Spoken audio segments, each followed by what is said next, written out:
everybody. Thank you so much for joining us for today's session and welcome to the side event for the Global Disability Summit 2022. We're really delighted to have you all coming to the session from right around the world. And today we're going to be looking at inclusive and resilient futures. And that focus is looking at creating disability inclusive climate resilient cities. So during the session, we're going to look at what we know, what we've learned, and really what next for climate resilient cities. We've got a fantastic panel joining us today, and this event is hosted by GDI Hub and the World Blind Union. So the Global Disability Innovation Hub is a research and practice centre, and we drive disability innovation for a fairer world. We're based at UCL in London. And we're also joined by the World Blind Union as co-host today, who are a global organisation representing 253 million persons worldwide who are blind or partially sighted. So I'll now hand across to my colleague and the host for today, Ian McKinnon. So I shall hand across to Ian to introduce himself and tell you a little bit more about what's coming in today's session. Thank you, Louise. Thanks very much. Hope you can all hear me. All right. So welcome to our Global Disability Summit 2022 side event, Inclusive and Resilient Futures, Disability Inclusive Climate Resilient Cities. As Louise says, co-hosted by us, the Global Disability Innovation Hub with World Blind Union. And we have an amazing expert panel who will meet shortly to discuss this very important topic. My name is Ian McKinnon, and I'm one of the co-founders and directors of the Global Disability Innovation Hub, and I lead our work on inclusive design, principally that of the built environment, the world around us. Working internationally, especially in the Asia-Pacific region and in Africa, we are seeing just how interconnected climate resilience is to inclusion in our cities. We know that low and middle income cities are often most at risk to changes in our climate. And we also know that measures to protect infrastructure from harsher weather can make urban areas less inclusive. Evidence has shown that persons with disabilities are more at risk to climate change and other crises, and that's why we're passionate about this topic and want to give it a strong voice at events such as this one. Without an intersectional approach to city design that considers climate resilience alongside disability inclusion, persons with disabilities will become further isolated and excluded from society, removing the opportunities for persons with disabilities to play a valuable role in their families, in their communities, and wider society. Currently, sustainability and climate resilient solutions implemented in our cities are often reactive and can sometimes forget the human element, and we want to change that. We must consider both planet and people together.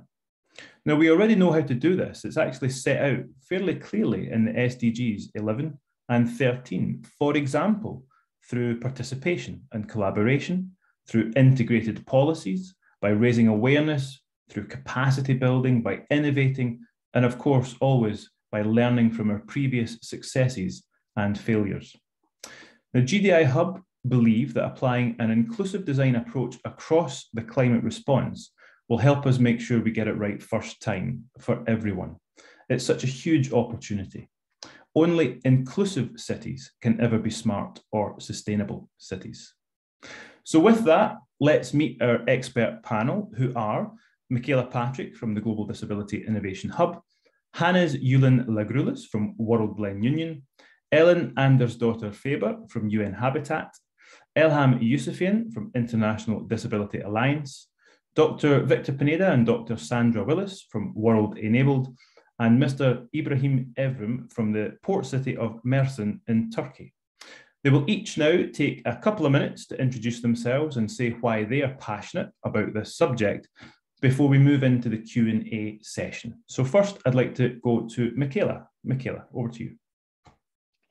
Hello, everyone. Thank you so much for having me here today. As Ian introduced, I'm Michaela, and I'm a researcher at the Global Disability Innovation Hub. So I'm here today, and I'm passionate about this topic because it's one of the most urgent issues that we are facing as a population today. Research has shown that 80% of people with disabilities are living in potentially more climate vulnerable countries. And this is one of the reasons why it's so important that we integrate disability inclusion and climate resilience together. So inclusion and sustainability really need to go hand in hand. We've been doing research through our UK aid-funded 80-20-30 programme, conducting case studies in different cities around the world, such as Ulaanbaatar in Mongolia, Varanasi in India, Solo in Indonesia, and Nairobi in Kenya. And in these cities, where we've been researching inclusive design and inclusive city design, we've seen how closely linked the challenges of climate and inclusion are, and how important it is that we think about the two together. And in the long term, to achieve the SDGs and make sure we build a better future for all, we have to think about resilience and inclusion together. And for this, we need a cross-cutting agenda.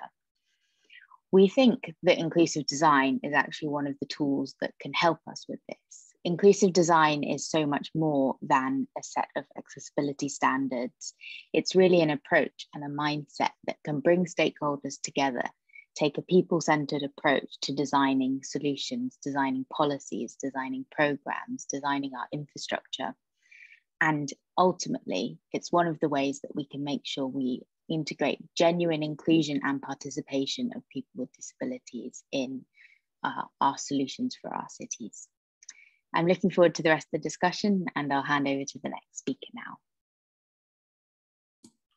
Thanks, Michaela. If we could go to Hannes, if you could introduce yourself. Thanks, Hannes. Thank you, Ian. Good morning, good afternoon, good evening, everyone. Hannes Yunilagiris from the World Bank Union. I'm leading our global program on inclusive and accessible urban development. And first, I'd like to say why I'm passionate about the topic we are discussing today. I want to share a personal reflection. Before I joined the World Bank Union a couple of years ago, focusing on inclusive and accessible urban development, I had not really understood the scope of urbanization and how the roles of cities and different strategies and practices actually impact our daily lives and the extent we can live independently in our communities. When I in my background working with the international disability movement, I also understood that this unawareness was shared amongst very many actors. But I'm very happy to see the progress which has been made in light of the Sustainable Development Goals and the new urban agenda towards implementing the Convention on Rights of Persons with Disabilities, where we actually live in our communities. The COVID-19 pandemic has really shown a light on sustained structural inequalities, impacting the lives all around the globe for persons with diverse disabilities, not least persons representing and live or part of underrepresented groups. Our community has seen during the pandemic and also had the opportunity to voice their concerns about pending issues regarding accessibility of mobility and transport, access to health services, mobility, etc., which are key topics in the mainstream urban development discourse as well, and at the heart of the new urban agenda. Of course, it has shown light on structural inequalities. And while we are building back better towards more inclusive and resilient cities for everyone, these topics are of prime concern to us in building back better. Considering that 60% of the today, cities occupy only a small part of the globe. And to accommodate an increasingly urban population, 60% of the urban land is yet to be built. So this provides us, as Michael also mentioned, a great opportunity to now invest towards more accessible and inclusive communities, where also organizations of persons with disabilities are considered as true partners along this journey, because cities are facing increasing pressure to accommodate persons with different abilities to flourish in the communities they live. Lastly, I can just mention that before moving over, that at the World Bank Union, where we are conducting our global program for inclusive and accessible urban development, which is seeking to support organizations of persons with disabilities, including members of the World Bank Union, for collective advocacy and caucus building towards inclusive and accessible cities for all, sharing tools and resources, but also engaging with key mainstream development actors in the urban development community. Because we believe that to move forward on accessibility, organizations of persons with disabilities has to be recognized as change agents, as experts in their own rights, to be true partners and to support local government implementing accessibility strategies and action plans to mitigate the climate crisis so that we will not repeat mistakes from the past, but build back together for the future. Thank you. Thank you, Hannes. That's great. And over to Ellen, over to you. Thank you very much. Yes, I'm Ellen, and I'm from UN Habitat, which is the UN Agency for Sustainable Cities and the custodian of SDG 11 and the New Urban Agenda. I work at the Global Public Space Program, and we run projects and implement public space projects with partners all over the world to try to make sure that these spaces are inclusive for everyone. So why am I passionate about this? So as you might know already, by 2050, 70% of the world's population will actually live in cities. And the majority of this increase will happen in the global south, particularly in sub-Saharan Africa. And as you might understand, this brings enormous challenges, not at least in forms of inequality, particularly when urbanization is unplanned. We know that a particularly large group of these most vulnerable populations are young women in socioeconomically vulnerable areas. But these women and girls obviously also have many other characteristics than gender and age, and we'll talk more about that today. We also know at the same time that we've seen it from research and practice that participation of these groups really create opportunities for more inclusive, equal, and sustainable cities. But at the same time, there is really a lack of knowledge on how to involve these groups. So today I would particularly like to share with you a bit on how we do this. I've been asked to share a bit about the Her City Toolbox, which is a digital platform that we developed. And with this toolbox, our ambition is really to contribute to several of the SDGs on gender equality, on inclusion in general, on cities, obviously, good governance and partnerships. But we also see that when we adopt this approach, we really implement other SDGs locally, and particularly also the New Urban Agenda. So our vision is really that involving girls from an intersectional perspective in urban development will make the city better for everyone. So why is that? Because we've seen that girls actually plan and design with diversity and different needs in mind. They think a bit about themselves, but they think a lot about other population. So that is why these systematic participatory processes become key to plan a city that works for everyone. And our motto is that if we really let citizens that are rarely heard become the experts, alongside with urban professionals, our cities and communities will become more inclusive, equal, and sustainable.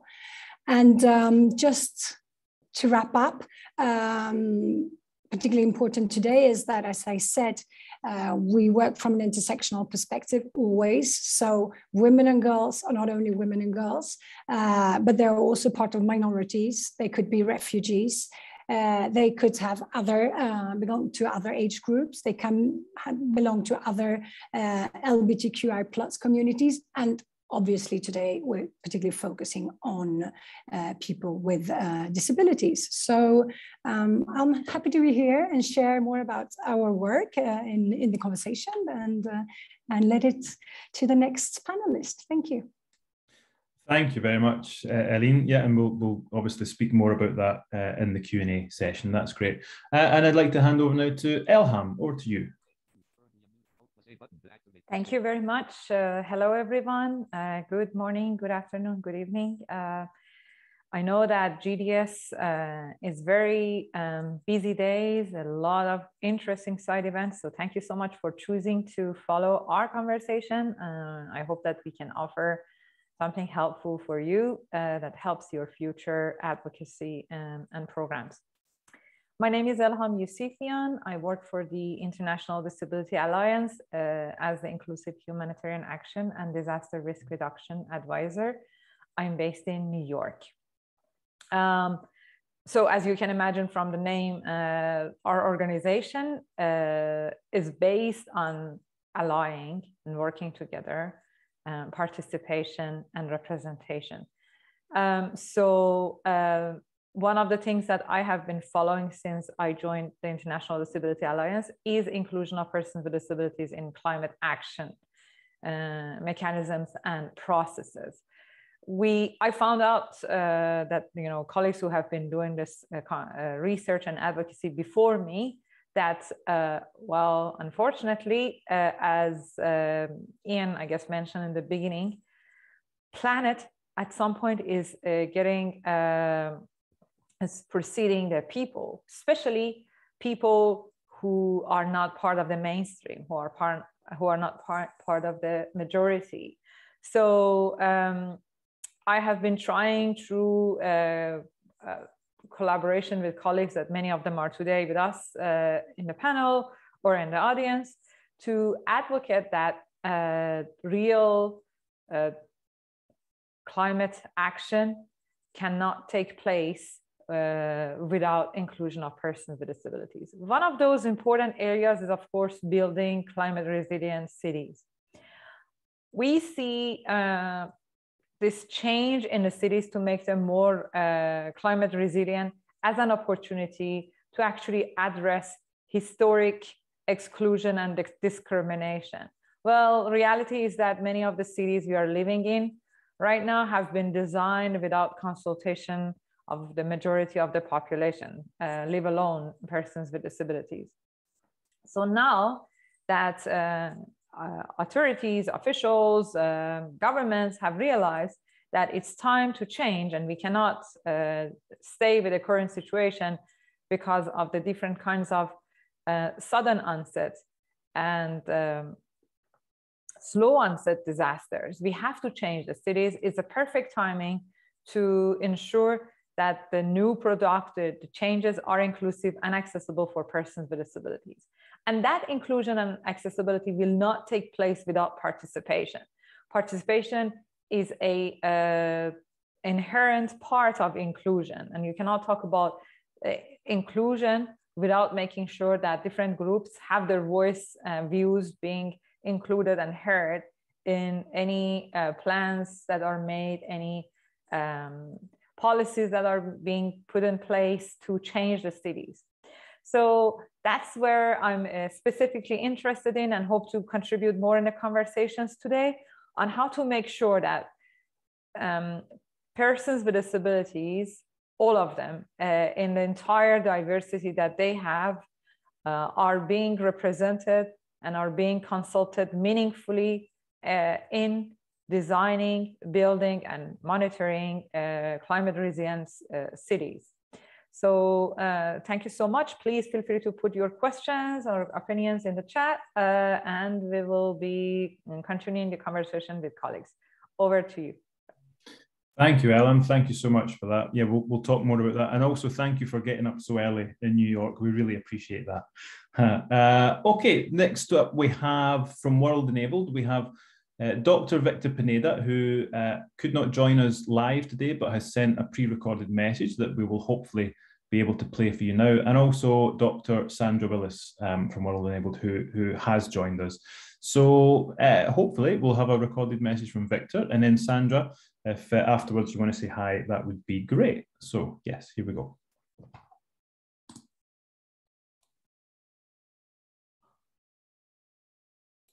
It's an honor to be with you today and share a few reflections on the goal of this session, which is creating inclusive cities with shared opportunity. My name is Victor Pineda, and I'm a president and founder of World Enabled Pineda Foundation. I serve on the U.S. Federal Taxes Board, as well as help coordinating global initiatives around inclusive, accessible cities with the UN and other major stakeholders. COVID-19's impact exposed inequalities in cities, marginalized communities, higher fatality and greater job shortages.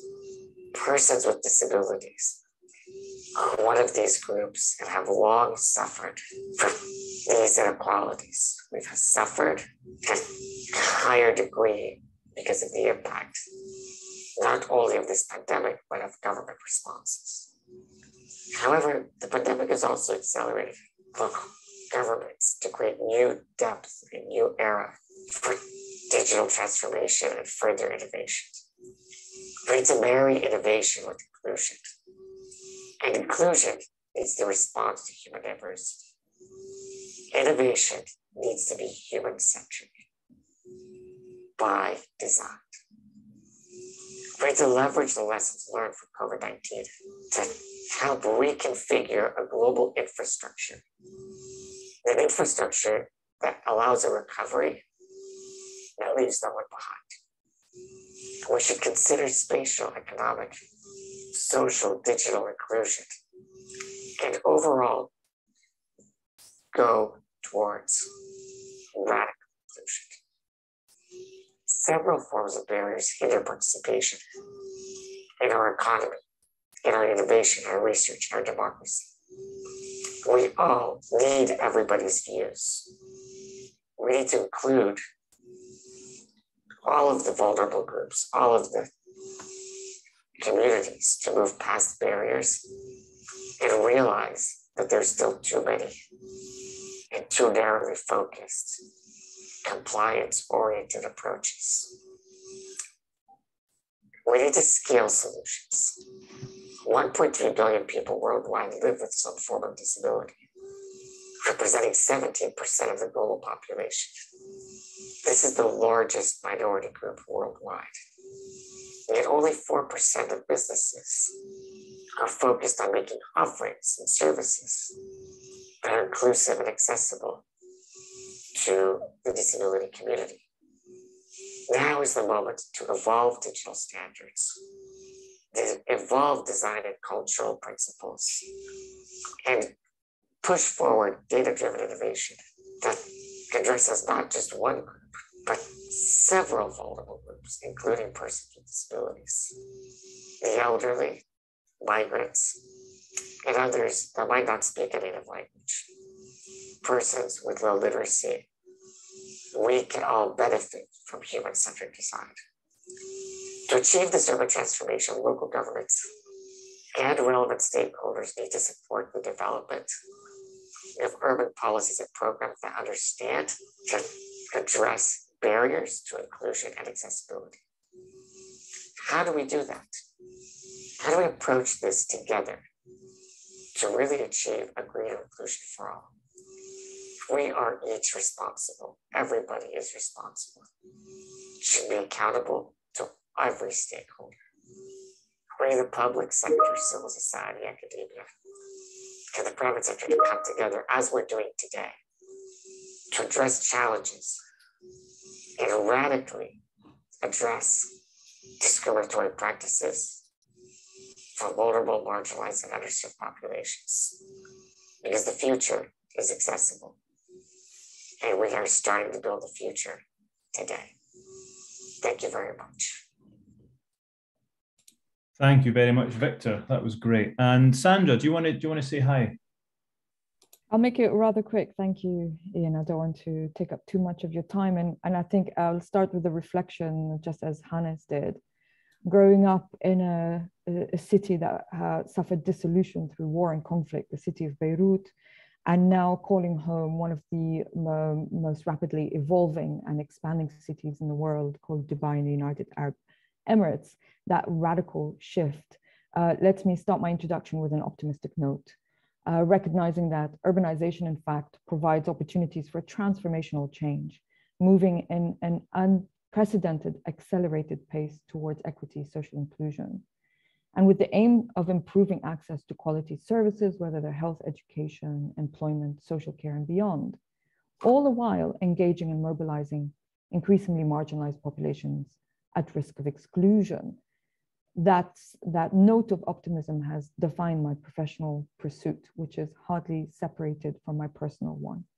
Because what we've tried to do at World Enabled under the leadership of Dr. Victor Pineda and other actors and advocates is to leverage these opportunities and ensure that although cities are under immense pressure to ensure that urban development is inclusive and responds to rights of all persons, particularly those marginalized communities, such as persons with disabilities and older persons, cities are therefore in the position to shape virtually every aspect of global development, including the manner in which fundamental dignities and human rights are recognized, whether measured or not, debated whether OPDs and other actors are invited to the table, and implemented whether the implementation of urban development is accessible and inclusive. Now for a touch of realism. Given that it's now established urban populations will continue to grow, as noted by our colleagues here today, by 2030, more than half the persons with disabilities and older persons will be living in cities, it's estimated. And therefore, it's imperative to take note, consider, plan, as well as hold to account those in charge of urban development strategies and practices for the fact that persons with disabilities and older persons will make up 25% of that population, and that they collectively often experience numerous barriers to their effective inclusion and participation in cities, such as a lack of access to transport, public spaces, employment, health, education, and more. And in light of the current public health and climate crises, this is a call now more than ever. Thank you. Over. Thank you, Sandra. Thank you very much. And last but by no means least, we're going to go to Mr. Ibrahim Evrim, who is the advisor to the mayor of the Mersin municipality, the city in Turkey, and a member of the UCLG Community of Practice on Inclusive and Accessible Cities and Territories. And Mr. Ibrahim, I'm also going to start with you, if you could introduce yourself, and then we're going to start with the first question, which is actually directed to you, which is how have and how do the policies and programs in the city of Mersin address resilience alongside disability inclusion? Mr. Ibrahim, over to you.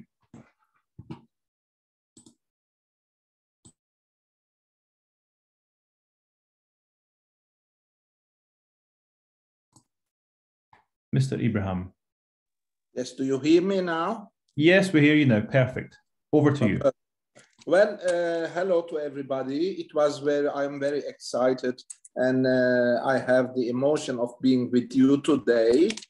Mersin Metropolitan Municipality has a population slightly exceeding 2 million, 2.2 million people are living.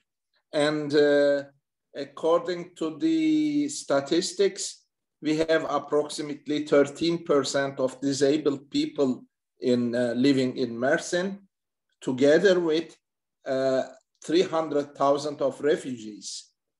Well, we are dealing with the policies and of inclusion and accessibility since almost 2005, where the Turkish parliament has adopted a law enforcing and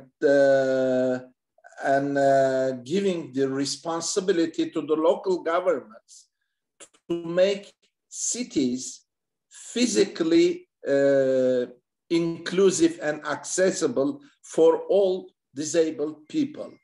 But now, as we are the signatory of Global Compact on Inclusive and Accessible Cities, and also as we have the presidents of the UCLG MEVA Committee on Social Inclusion, you can consider the city of Mersin as a laboratory where you can come and see all of the physical works we are doing.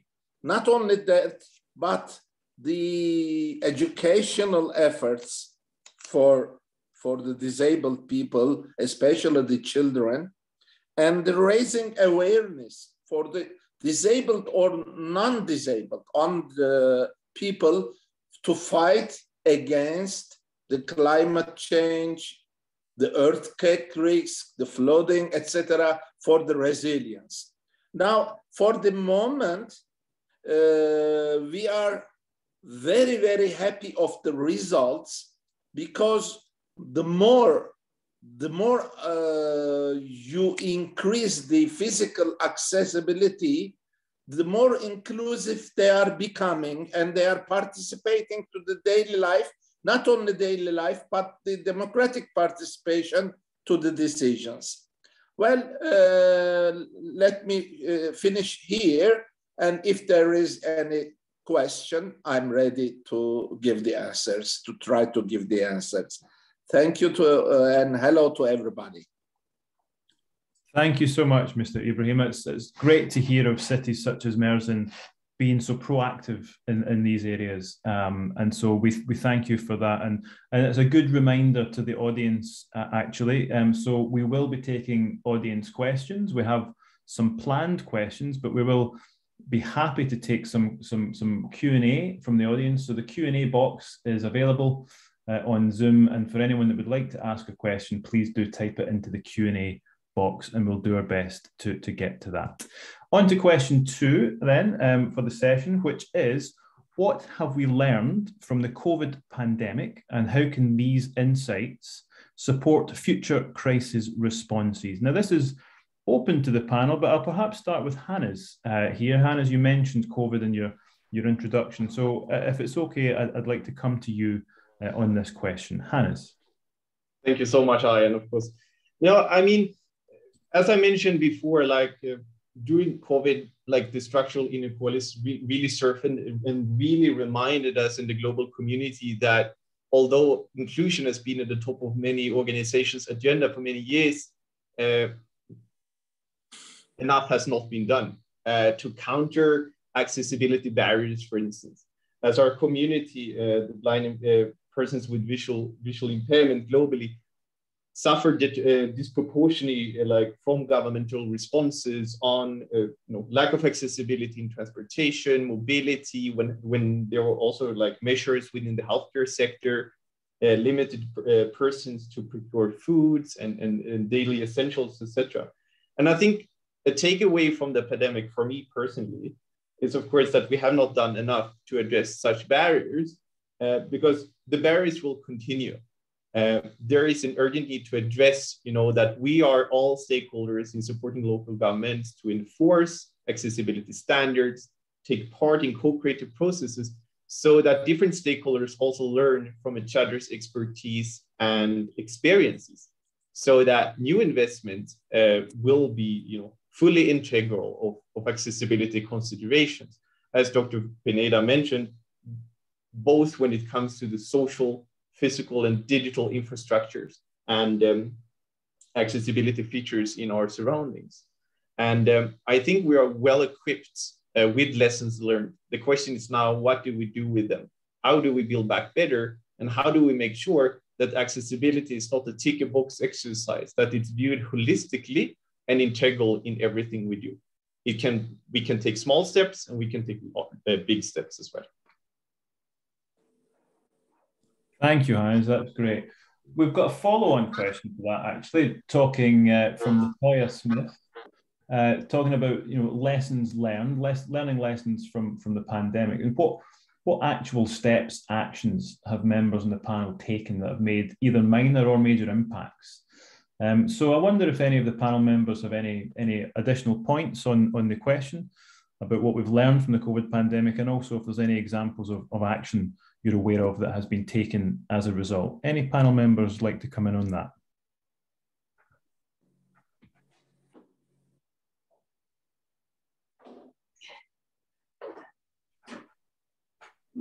Anyone? Okay, well, I'm trying to raise my hand in Ellen. Zoom. Ellen, you're there. Go for it. Go for it, Ellen. Go for it. Yeah, no, perhaps from our point of view, I mean, the COVID pandemic has really forced us to acknowledge the fact that those participatory processes that we try to run on a systematic level really changed during the pandemic. And we do believe that these are key to build these cities that work for everyone. So it also means at the same time that the public spaces that have been closed, or the parts of the cities that have been closed for many inhabitants, also has an effect on the activities that we run. So we really saw like an increase in demands of doing these processes more digitally. And provide then digital tools, digital versions of the tools that we already had. And that obviously raises lots of challenges and question marks when we're dealing with people with various disabilities, because first of all, how do we digitalize everything, this knowledge that we have first? That's not easy. Second, how do we make sure that we can include as many as possible when we can't gather and run these processes in person? So that is really something that forced us to step up our game and work on accessibility and digitalization of our methods and tools. So just a reflection from our side. Thank you so much, Ellen. That's great. Excellent. Thank you. Okay, well, as I said to the audience members, keep asking questions and we'll do our best to get to them. I'll move on to our third question now to the panel, and I'd like to start with Elam on this one. So this is, what is the role of organisations of persons with disabilities in building disability inclusive and climate resilient cities? Elam, would you like to take this, please? Yes. So as we just heard from Ellen in particular, it is important, like participation has been considered in all different angles of inclusion. But participation of organizations are specifically important for persons with disabilities because of the historic attitude, which still very strongly, I have to tell you, exists, about the autonomy, decision-making power, and equality of persons with disabilities, or what we call it ableism. Ableism means that persons with disabilities cannot decide about their lives. Lives of those who do not have disabilities are more important and worth of people with disabilities, and that they can better control lives of persons with disabilities. They know better what is in best interest of persons with disabilities. So very specifically, to counter these ableist approaches, it is important that persons with disabilities, through their organizations that they shape, can take part in any conversation that is relevant to their areas that they live. In this particular case, the cities that they live in. So what we mean by organizations of persons with disabilities, worth highlighting again, means organizations that are established by persons with disabilities themselves, governed by persons with disabilities themselves, and works towards promoting the rights and inclusion of persons with disabilities in the society. So this is different from organizations that work for disability rights and work for disability inclusion, but not organizations of persons with disabilities themselves. While those first group are important and playing a very essential role, it is important to recognize this distinction between organizations of persons with disabilities, who is the crystallization of the representation. The role of organizations of persons with disabilities is, number one, they can be the best reliable source to share the views of persons with disabilities. Most of the times, city designers think that by a little bit of research or looking into certain, publications, they can find out what does it mean to be inclusive of persons with disabilities or accessible. The answer is, unfortunately, it's not that easy. So the most reliable and trustworthy way to understand and make sure that what you are doing is inclusive and accessible is to go to persons with disabilities themselves. And because these organizations represent the group of persons with disabilities and are shaped by themselves, this is the best way to seek their views. Another reason is that they can help with the implementation. So some people believe that consultation with organizations of persons with disabilities is expensive, especially because, for example, we need the information to be provided in accessible format. You cannot consult with organization of deaf people without having sign language interpreter present. So many people argue that, you know, we don't have budget, it is very expensive to do the consultations. But the reality is that in long term, it's much more cost effective to do things through consultation, because otherwise you will make something which is not accessible. You will design the city in a non-accessible way in terms of physical, digital, or social environment. And then we, as organizations of persons with disabilities, start advocating, then you have to redo. So that would be much more expensive to do that.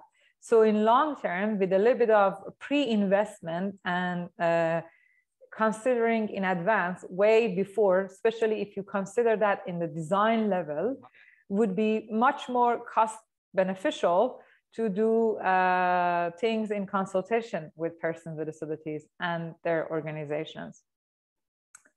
And the way that it is also helpful, another area is that persons with disabilities can also help to make the cities, as other colleagues mentioned, accessible for other groups, including children, pregnant women. I've heard many, many times from pregnant women, older persons, persons who are sick for some reason. At some point, they have some mobility restrictions. Those who have lower literacy. When we encourage, for example, that the signage to be in plain language, it's easier for most of the population. So the role of persons with disabilities is to make sure that all different underrepresented and marginalized groups are connected and unify their voices in ensuring that the final product is inclusive and accessible for everybody else. And of course, this is mandatory. This is a legal obligation. So participation and consultation with persons with disabilities is not a extra afterthought thing that, okay, if you have enough time, you can do that. This is an obligation according to Convention on the Rights of Persons with Disabilities, Article 4, Paragraph 3.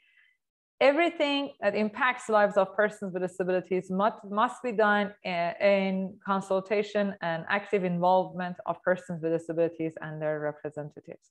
So this is not a choice, this is a must. And I want to close by highlighting that organizations of persons with disabilities are not just one specific category.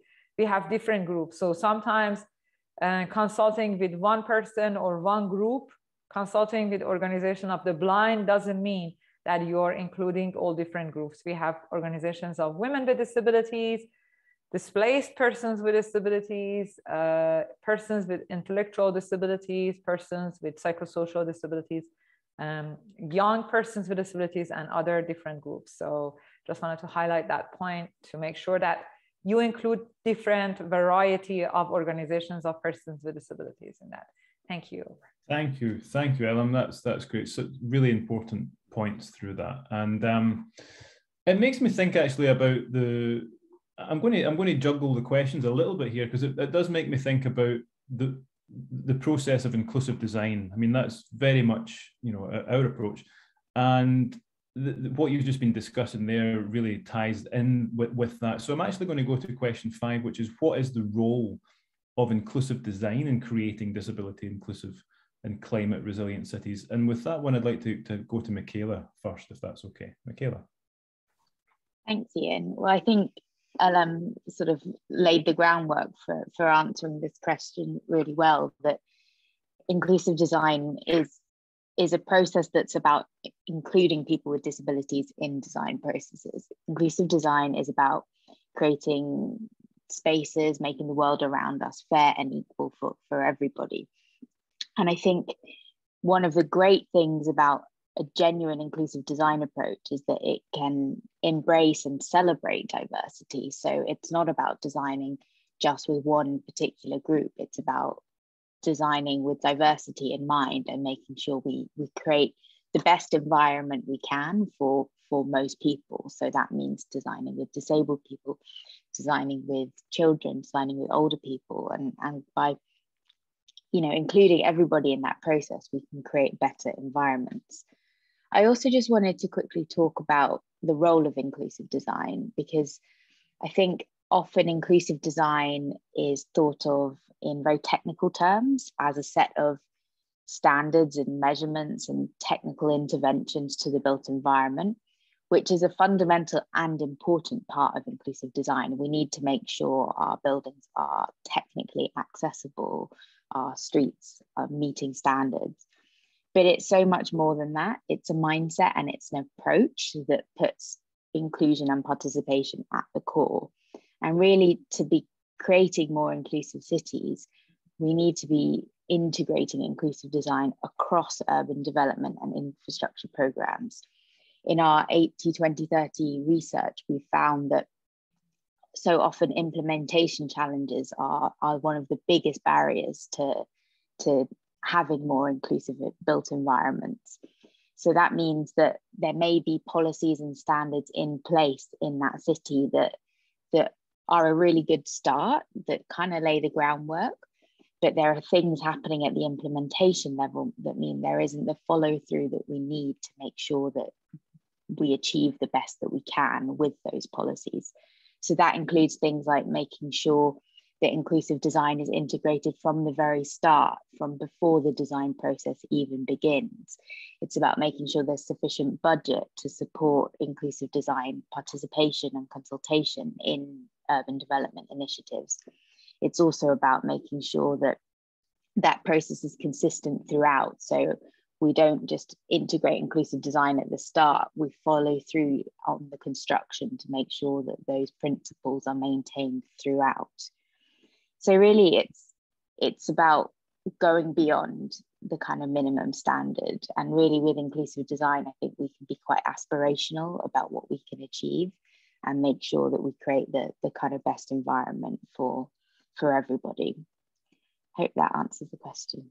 Thank you, Michaela. That's great. Just there is a question in the Q&A from Latoya Smith about standards. So we have a lot of experience with inclusive design standards. There are, you can download the inclusive design standards that we've developed, that we've used in East London on the GDI Hub website. There's also international standards such as the ISO standards, which have just recently, last year, were revised. So I would look into them. And then I'd like to go to question 4, which is connected to what we've been discussing. And Eileen mentioned already her work on the Her City initiative at UN Habitat. So talking about what tools can help facilitate participatory planning and design processes, and some of the learning from the Her City initiative. Eileen, did you want to say a bit more on that? Yeah, thank you. My internet is very unstable, so I've heard half of it, but I can read it. So if I understood you correctly, the question is really how we can use UN Habitat's Her City Toolbox to really consider the needs of this diverse group of urban users, and then in addition to the female population, and then particularly women with disabilities. And I mean, I really would like to echo what was said previously from Elam and Michaela. It's really about involvement, representation, and budgeting, but also timing. So what we've done with this Her City Toolbox is really to provide this digital platform that offer this kind of very efficient process where gender, youth, other intersectional perspectives, and more disabilities is really integrated and mainstream throughout the entire assessment, design, and implementation process. So more or less the entire urban development process. So there are actually 9 different blocks in this toolbox, and it's kind of a digital guideline on how to co-plan cities from this girl's perspective. This girl that has multiple characteristics, including various disabilities, as Elam pointed out. And again, I mean, the most important, I'm not going to go through the toolbox in detail here, but I would like to highlight the first step, which is the stakeholder engagement. If your aim is inclusive and universal design, you really need to take it seriously from the very beginning. And as we heard from our fellow panelists, it doesn't necessarily have to cost more, because you can't really afford to not have a good end product these days. So by mapping, mainstreaming, and integrating various perspectives from the beginning, when the slate is kind of clean in a way, where you can still really influence the directions. And then you kind of have this inbuilt quality assurance, I would say, in how to make universal design or cities that work for everyone. So we try to work with various digital tools here. Some of them are very well working for people with particular disabilities. Others are more trickier, and we try to develop them even further. So our ambition is that the entire toolbox will in the end work for a multitude of people with disabilities. But just for one example, is the Minecraft approach, where we do co-design spaces in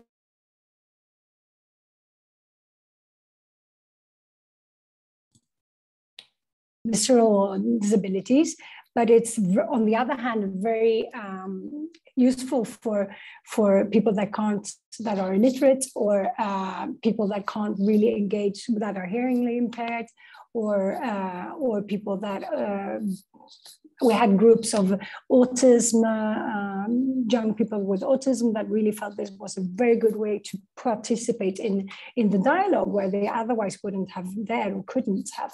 So these are just a few examples, and we're so happy. We've been working with the World Blind Union for a long time, and we're trying to push the toolbox and really going in that direction to make sure that we could adjust and improve all the tools. And I will be very happy to actually reconnect with all the panelists, because your knowledge and input is of such a great value, but it needs to be integrated into the regular processes. We don't want to create something on the side.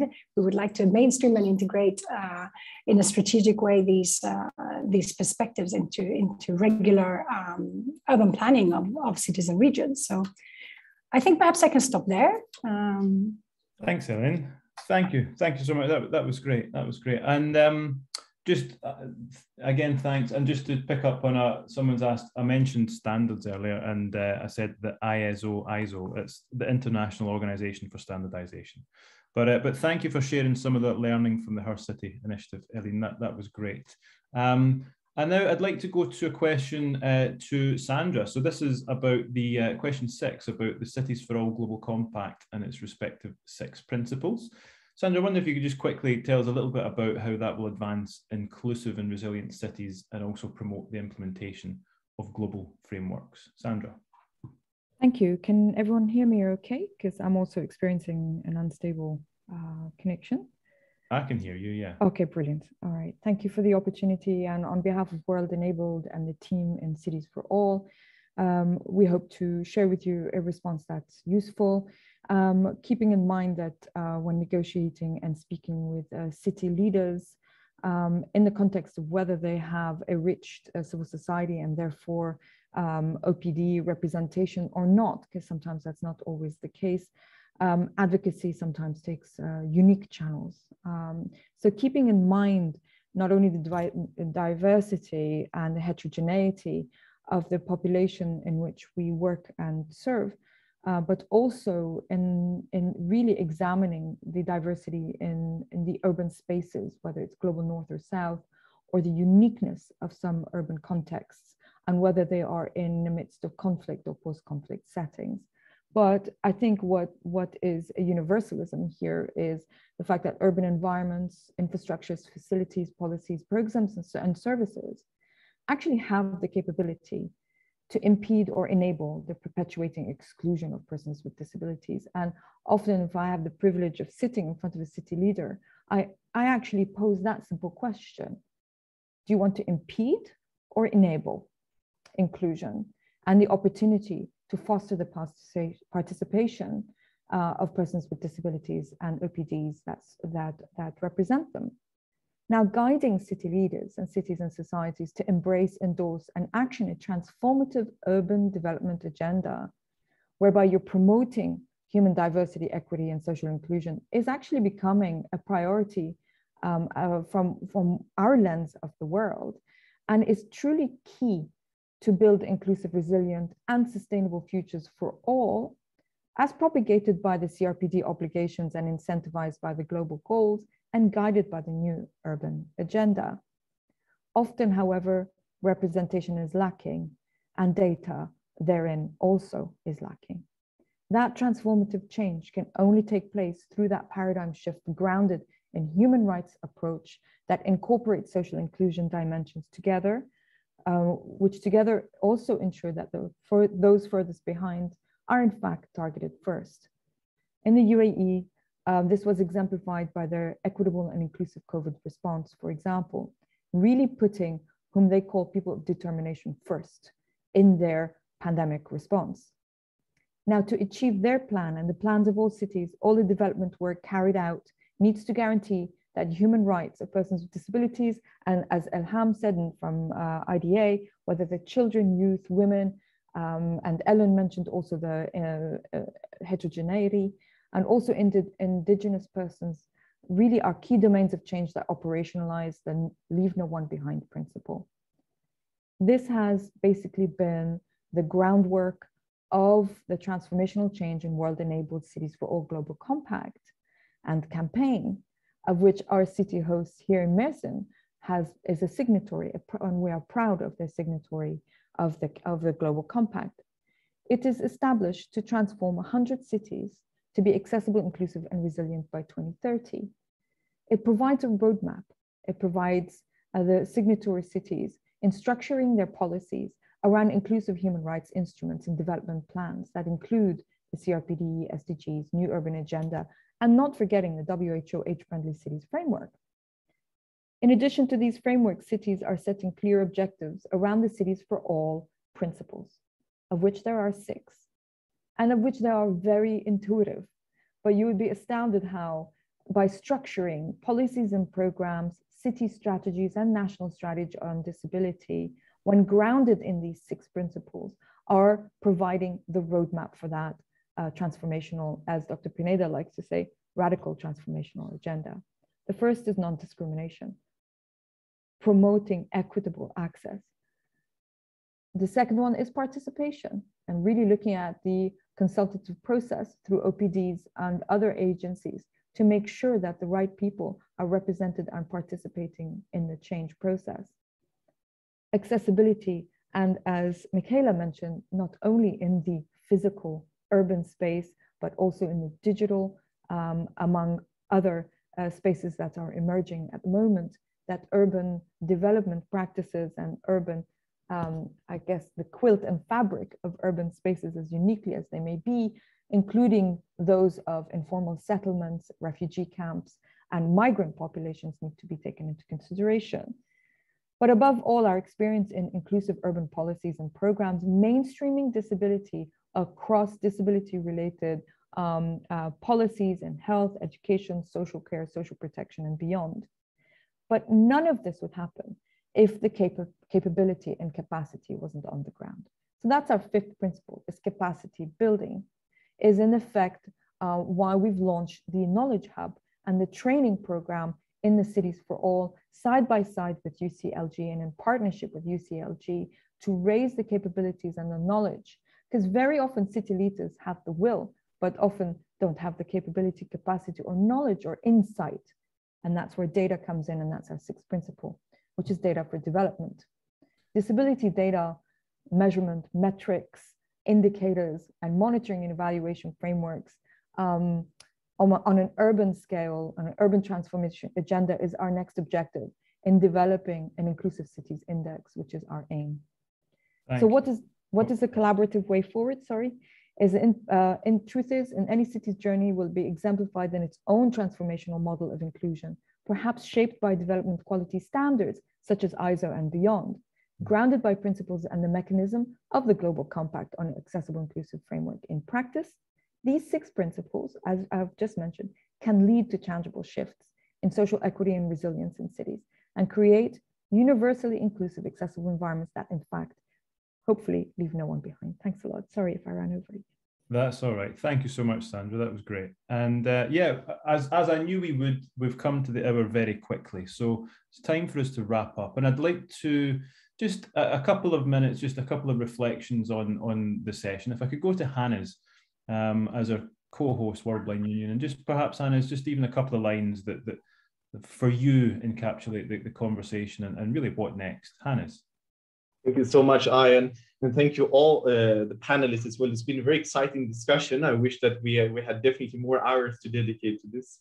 And some of my key takeaways is that we are now increasingly seeing the great potential to avoid past mistakes while building back better. And as we discussed, taking climate action, promoting disability inclusion, I saw that was also pointed out in the chat. Although there are separate, development frameworks and agendas for this, disability inclusion is about mainstreaming in the implementation of all the other development frameworks, may it be climate action, disaster risk resilience in the scope of the Sendai framework. And I believe that championing the implementation of the new urban agenda will also help to the localization of all these frameworks so that we can all push and all collaborate also from the global to the local level in implementing the CRPD where we live in our communities. And one of my takeaways as well from the different interventions is to acknowledge that accessibility and inclusion is seen as a goal, but it's also about process. How do we ensure that processes are including diverse representative groups from our community? And as Michael also emphasized, when it comes to inclusive design processes, how are those structured? How are those funded? How do we make sure that voices are equally heard in those processes? And I mean, just the last reflection as well is like moving forward.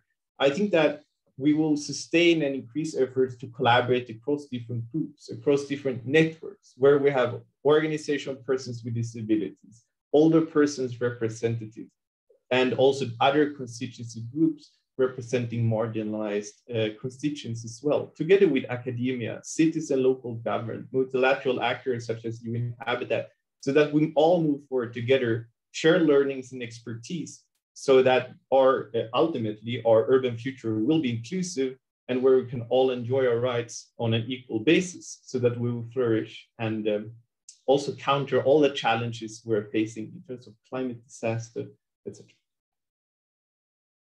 Hannes, thank you. Thank you very much for that. And I'm going to close the session now, but before I do, I would just like to thank all of the panelists for giving us their time today and also for their respective work on this area. It's important work, and I look forward to continuing to collaborate with all of you into the future, and not least as we work towards the World Urban Forum 11 in June. So I look forward to that. Thank you also to all of our participants. We've had a huge number of participants today from all around the world. Thank you for watching. Thank you for your questions. I'm conscious there's a couple of questions we've not got to, but do get in touch with us. Our contact information is there. Get in touch with us by any means possible, and we will do our best to answer any questions that you have. But thank you very much. I've thoroughly enjoyed chairing today's session. Thank you again to our panelists. Thank you for joining us, and we look forward to speaking to you all again soon. Thank you very much, and goodbye. Thank you, everyone. Thank you, everyone. Cheers. Thank you.